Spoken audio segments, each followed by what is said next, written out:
Welcome to The Explainer. Today, we're digging into the source material behind a pretty wild geopolitical story, the moment the President of the United States announced he wanted to buy Greenland. Okay, so let's just start with the one statement that really lit the fuse on this whole thing. When then President Trump said, countries have to have ownership, he wasn't talking about some kind of partnership or lease. Nope, this was about an outright purchase. And that one word, ownership, is what turned this from an idea into a major international dispute. And this wasn't just some passing thought, The proposal started gaining serious steam around the world as the president made it really clear this was a serious goal. The message was that the United States was dead set on acquiring this massive Arctic island. And the way this message was delivered, well, it had a real sense of determination. According to the sources, the U.S. was going to act on this regardless of what Greenland or Denmark had to say about it. So this wasn't being framed as a friendly negotiation. It was presented as something that was going to happen one way or another. So you have to ask, right? Why Greenland? What was the big deal? Well, the main reason given wasn't about money or history. It was framed from top to bottom as a matter of national security. The whole argument was built on strategic defense. With more and more military activity happening in the Arctic, Greenland's location was seen as this absolutely critical piece of real estate that the United States needed to control directly. And this slide really breaks down the central conflict perfectly. The U.S. interest was pitched as a defensive move, a necessity. The argument was pretty straightforward. If the United States didn't take ownership, one of its big geopolitical rivals, like Russia or China, would.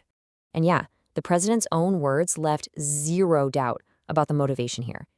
This was about drawing a line in the snow, literally, and stopping other global powers from getting a foothold that close to North America. But military strategy was only half the story. As the sources show, underneath all that ice, there was another really powerful reason for the interest, a huge treasure trove of incredibly valuable natural resources. Greenland is packed with what are called rare earth minerals. Now, these aren't just some obscure elements on the periodic table. They are the absolute guts of our modern world's most important technologies.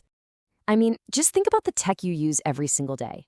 The battery in your computer, the smartphone in your hand, all the components that make them work rely on these minerals. They're like the secret ingredient in our entire high-tech economy.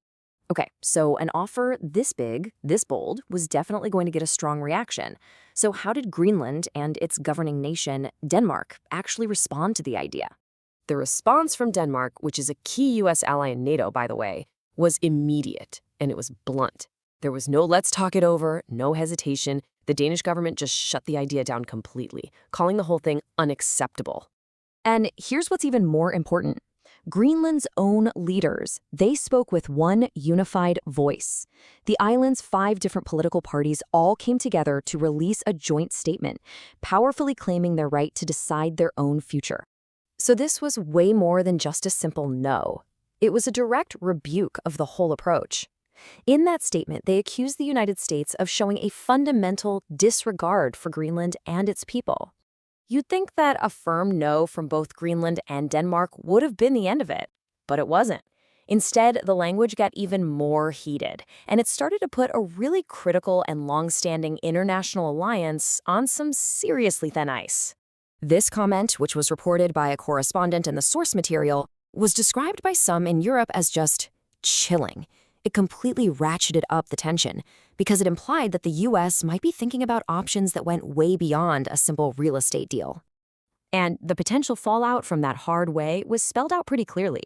Danish leaders warned that if the U.S. tried to take control of Greenland by force, it wouldn't just be an act against Denmark. It could lead to the complete collapse of the entire Transatlantic alliance with its NATO partners. And this brings us right back to where we started, with that single idea of ownership. This whole episode really forces us to ask some big questions. What is the true price of owning something like a territory? And at what point does that price become way too high to pay?